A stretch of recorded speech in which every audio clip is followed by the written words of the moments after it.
Thank you, folks. As the credits roll, please welcome back Vanessa Burghardt. Did I get that right? Thank you, Vanessa.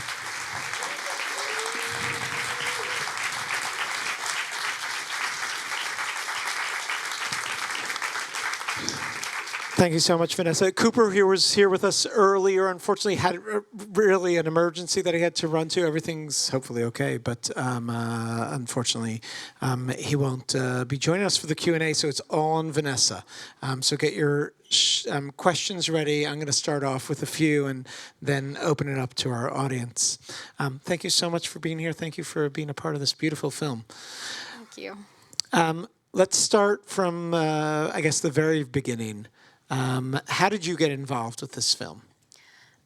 So I'd been doing auditions for a while. I'd been doing auditions for about 5 years. And I got the self-tape audition from my agent, and it was just like any other self-tape, but I noticed, like, when I read the script or the audition, that it was kind of unlike anything I'd read before in terms of, like, autistic characters and authenticity, and so I really wanted to be a part of it, and luckily it worked out.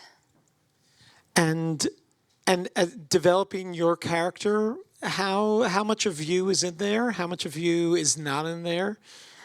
I think the core aspects of Lola, bottom line, she is a person and she really cares about other people, and she wants to love people. She just doesn't know how to express it, and I think I'm the same way. So like our core elements are the same, but obviously she's younger than me, and she's an only child, so that impacts who she is. But I'd say like we're pretty similar. And let's talk about the process a little bit, as far as how you worked with Cooper, who not only was acting in it but directing. How did he prepare you for scenes? How did you work together? Were there a lot of rehearsals? Tell me a little bit about the process. Beforehand, Cooper and I, we Zoomed a lot, and we would go over the script, and he would make revisions based on what I was saying, but he wouldn't tell me because I don't think he wanted to put me under any pressure. But we didn't really have time to rehearse when we got there, so mostly we just Zoomed a lot and we talked a lot, and that helped me feel a lot more comfortable. So going more general about the film, I felt that this film breaks a lot of the Hollywood cliches. Was that intentional? Is that? No, we get asked this all the time about like what we were trying to do, but I wasn't trying to do anything. I was just kind of, I think, like by playing Lola, I was just displaying that like autistic people at the end of the day are people, and we have like likes and dislikes and feelings, and we're just like anyone else in the sense that we are human.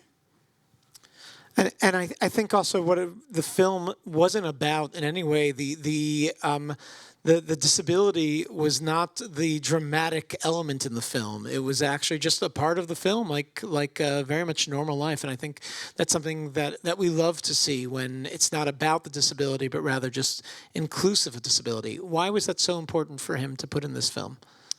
Well, I can't like entirely speak for him, but I know we talked about like him and I, he has a sister who's disabled, and I think that's definitely informed his perspective on disability because it's always been a part of his life. So I think it kind of naturally just influences the way that he writes because it is so normalized for him.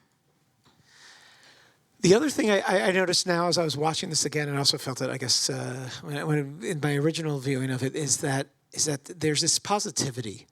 There's this niceness that comes across. I was just joking outside how he's like, telling his mother how much she inspired him. Tells everybody he meets, like, he has this like real like kindness and positivity. Right now, if I could share, Cooper's like, helping a friend who's in the hospital. Is this just who he is? Is this like was this positivity brought to set as well? Yeah, 2 minutes ago, he was just texting me like, "You're gonna do great at the Q&A. It's gonna be okay."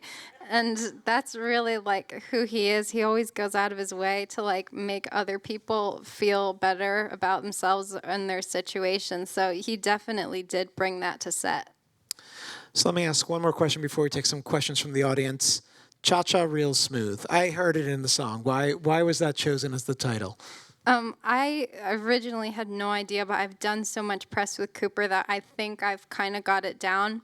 The part from what he said, the part in Cha-Cha Real Smooth, when they say Cha-Cha Real Smooth, that's the part where you do your own dance. And that's kind of what it's like for Andrew in Cha-Cha. He's kind of at the point in his life where he's figuring things out for himself for the first time. Nice.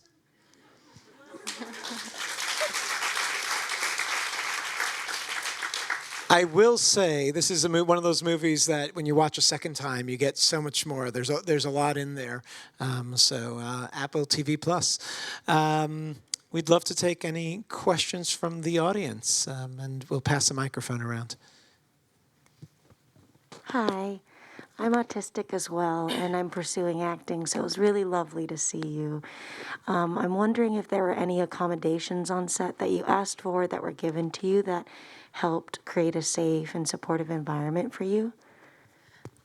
I think the first thing that they did was ask me what I wanted and what I needed. They weren't assuming that I needed something that I didn't or not accommodating. So I've always felt like I could be upfront with them. It's like my headphones in the movie are my headphones in real life. I always use them if I needed them. If I maybe didn't want to be in the green room because it was too loud, they would let me stay in Video Village and just watch the filming. And then there was one night where we were in the car all night, and I was just getting a little bit restless. And so when we cut, Cooper, he went and skipped around the parking lot with me because he knew that would help me regulate. So they were really accommodating and not in a way that ever made me feel like they were trying to baby me. They just really all had my best interest.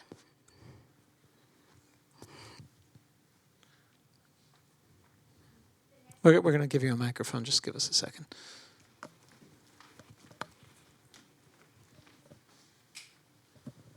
Hi, Vanessa, you were wonderful. Thank you. I'm curious, at what point in your life did you say, well, I have autism, but I really love being out there with people and acting? It seems antithetical, so you explain to me when those two ideas came together. I know, it's so strange because when I was younger, I always thought that maybe I was antisocial or maybe I didn't like people, but I was always I never had many friends in school, yet I always kind of felt like I wanted to be with people. And I watched movies and they were how I learned about relationships and social skills. And as I got older, I kind of learned that the reason I love watching movies is because there's such a sense of community, and I really wanted that. And they were like a way that I understood myself and I understood other people. So once I kind of put that together, I just decided that I was going to start auditioning and that I wasn't going to stop.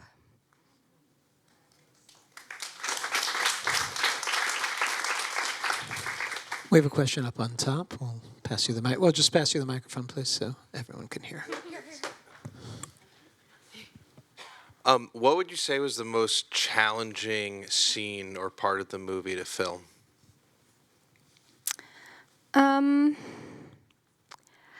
think just in terms acting wise, there wasn't any part that was difficult, but I do remember the scene where Lola is with Domino and she's getting her back scratched. I was so nervous for that because I take a really long time to warm up to people, and I didn't know Dakota at the time, so I was so worried that it wouldn't be able to show on camera. But luckily we ended up getting really comfortable with each other, and I felt very safe with her. And once I felt like that, I felt like I could do my job, so I never had to pretend to be comfortable. So I didn't end up feeling nervous about the scene when we filmed it. Oh, well, first of all, I just wanted to say you're absolutely incredible at acting, so Thank you. job. I guess it's not really a question as much as a comment, but one thing that really stuck out to me that you said in the film was that Andrew wasn't going to treat you like a kid like other people. And I think it's just a broader lesson for everyone, because maybe it happens subconsciously, but when you communicate with someone with a disability, sometimes you think that you need to bring it down to kid-like level when, like you keep saying, you're just like every one of us, you're an adult, you're a human being. And I just think that was something that really stuck with me and that I'll take with me for my life.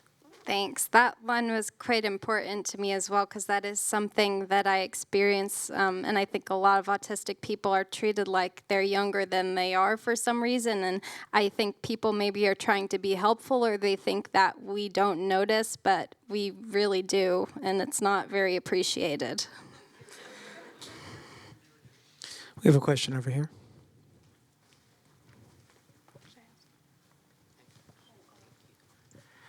First of all, you were incredible. Thank you so much for your skills and expertise and everything. I was curious, is there a scene that you wish was added that showed more of your complexities as a person, or maybe not even a scene, a movie, or anything that you personally wish was added? I think not to this movie, but like if I were to have a movie like that I made, I think I would want there to be something that is like someone who is in Andrew's situation or in a similar situation, but that is on the spectrum. Because I think a lot of people think that our disability is all of us, and like we can't be autistic and also be trying to figure out our lives. We kind of have to pick one, or we can't be autistic and try to like navigate dating or whatever else. And I think it would be really cool to see those two things together, because I think a lot of people on the spectrum do experience that, even though it's not being shown in film right now.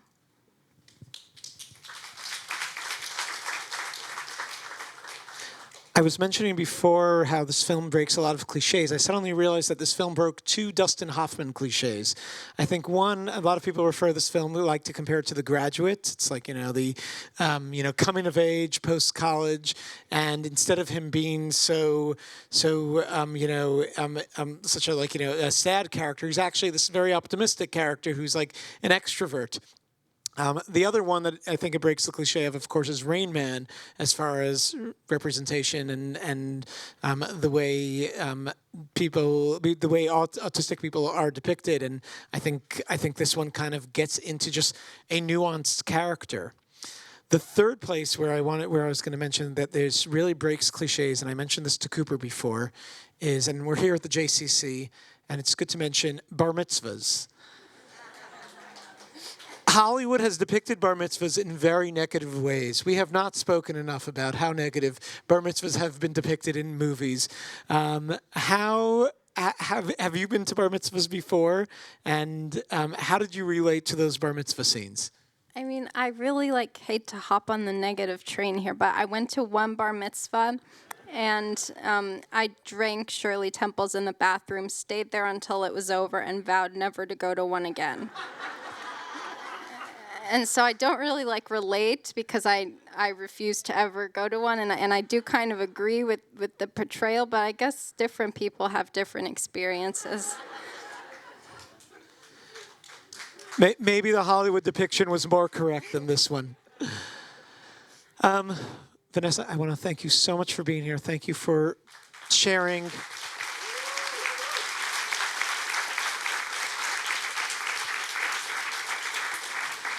Thank you all for joining us. Please join us for upcoming screenings and more from Real Abilities all year round. Thank you so much, and have a good night. Have a good night.